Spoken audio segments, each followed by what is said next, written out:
চলে এসেছি একটা নতুন রেসিপি, গলদা চিংড়ি মালাইকারি। চলুন কীভাবে এই গলদা চিংড়ি মালাইকারিটা আমি রান্না করি আর খুব তাড়াতাড়ি আমি এই চিংড়ি মাছের মালাইকারিটা করে নিই, তো সেটাই আজকে আপনাদের সাথে দেখাবো। চলুন কী কী লাগছে সেটাও দেখাই। প্রথমেই মাছগুলো কেটে ধুয়ে নিয়েছি, 500 চিংড়ি মাছ নিয়েছি। আর কী মশলা লাগবে, আমি এখানে নিয়েছি 2 চামচ পোস্ত আর কালো আর সাদা সর্ষে মিশিয়ে 1 চামচ। তো আমি একটা কাঁচা লঙ্কা নিয়েছি।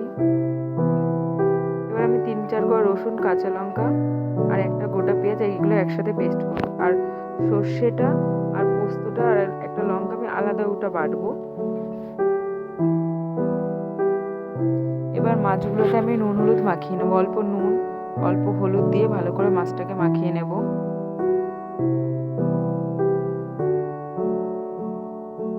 দেখুন মাছটা আমার নুন হলুদ মাখানো হয়ে গেছে। এই মাছটা অনেক ছোট ছোট, এই জন্য আমি খোসাগুলো রেখে দিয়েছি, আপনারা চাইলেও ফেলে দিতে পারেন, কিন্তু আমি খোসাটা রেখেছি। মালাই চিংড়ি করলে চিংড়ি মাছের খোসাটা রাখলে দেখতে সুন্দর লাগে, এই জন্য। তো দেখুন কত সুন্দর লাগছে মাছটাকে। এবার একটু ভেজে নেব আমি। ধরুন কড়াইতে আমি তেল বসিয়ে দিয়েছি, এবার মাছগুলোকে এক এক করে ভেজে নিই। এবার তেলটা গরম হয়ে গেছে, এবার আমি মাছগুলো দিয়ে দেব। মাছগুলোকে আমি একটু লাল করে ভেজে নেব। আর একটা কথা, মাছগুলো বেশিক্ষণ ভাজবো না, ভাজলে শক্ত হয়ে যাবে চিংড়ি মাছ, বেশি ভাজতে হবে না, অল্প ভাজলেই হয়ে যাবে।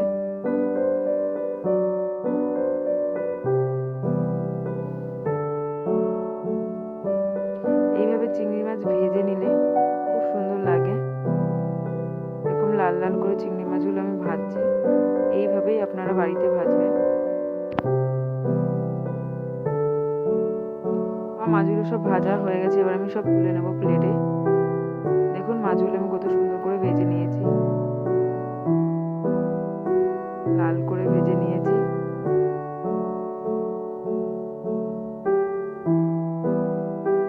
দেখুন এবার কড়াইতে আমি একটু তেল বসিয়ে দিয়েছি। এবার দিয়ে দিলাম শাহি জিরে অল্প,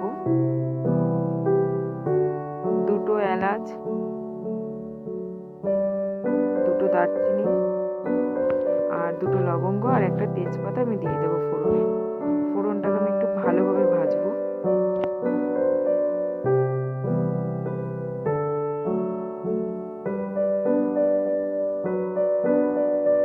এখানে আমি একটা চিংড়ি মাছ তুলতে ভুলে গেছিলাম, চিংড়ি মাছটা আমি তুলে নেব।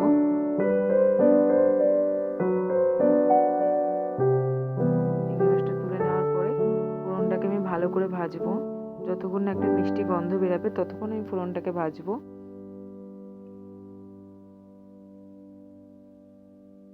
ফোড়ন থেকে একটা সুন্দর গন্ধ বেরাচ্ছে। এবার যে আমি কাঁচা লঙ্কা, রসুন আর পেঁয়াজটা যেটা আমি পেস্ট করেছিলাম আলাদা করে, এবার সেটা আমি ফোড়নে দিয়ে দেব।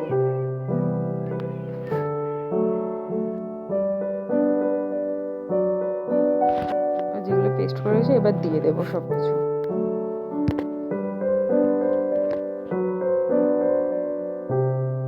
একটু ভালো করে কষিয়ে নেব, এখানে পেঁয়াজ আর রসুনের একটা কাঁচা গন্ধ থাকে, সেটা আমি ভালো করে কষিয়ে নেব। সেই গন্ধটা যেন না থাকে আর মালাই চিংড়িতে যেন সেই গন্ধটা না বেরোয়, এই জন্য।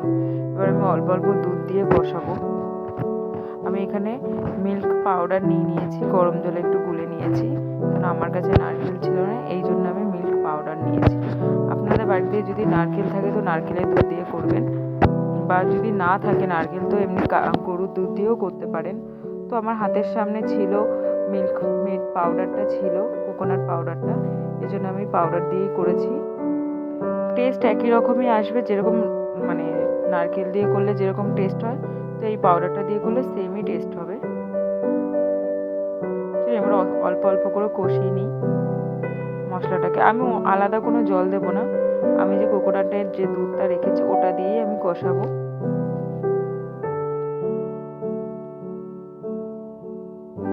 অনেকটা তেল ছেড়ে এসছে, এবার কাঁচা গন্ধটা চলে গেছে। এবার আমি পোস্ত, সর্ষে আর কাঁচা লঙ্কাটা যেটা বেটে রেখেছিলাম ওটা আমি দিয়ে দেবো। ওটা দিয়ে আমি ভালো করে কষাবো, একটু ভালো করে নাড়িয়ে চাড়িয়ে নেব।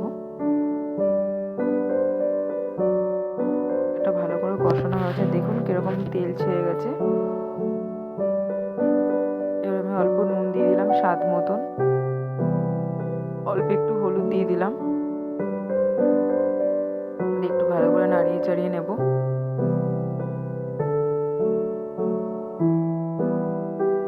একটু টেস্টের জন্য বা একটু স্বাদটা ব্যালেন্স করার জন্য একটু চিনি দিয়ে দিলাম। চিনি দিলে একটু টেস্টটা খুব সুন্দর আসে। এটাকে আমি একটু ভালো করে ফুটতে দেব। এবার ফুটে এসেছে, এবার দুধটা আমি সব দিয়ে দেবো যেটুকু রেখেছিলাম। দিয়ে ভালো করে দুধটাকে নাড়িয়ে নেব। নাড়ানোর পরে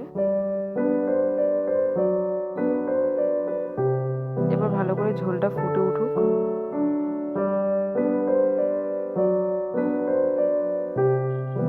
ফুটে এসেছে, এবার ভাজা চিংড়ি মাছগুলো সব দিয়ে দেব।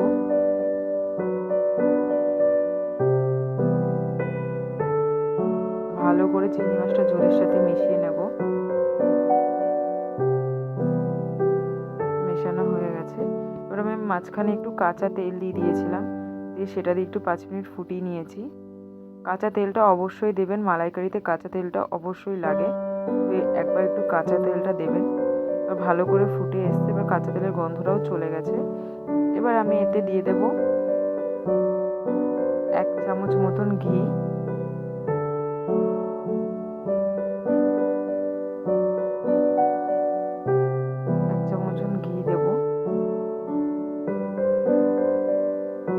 দেওয়ার পর আমি একটু গরম মশলা দিয়ে দেবো। দেখুন কত সুন্দর ফুটছে চিংড়ি মাছটা।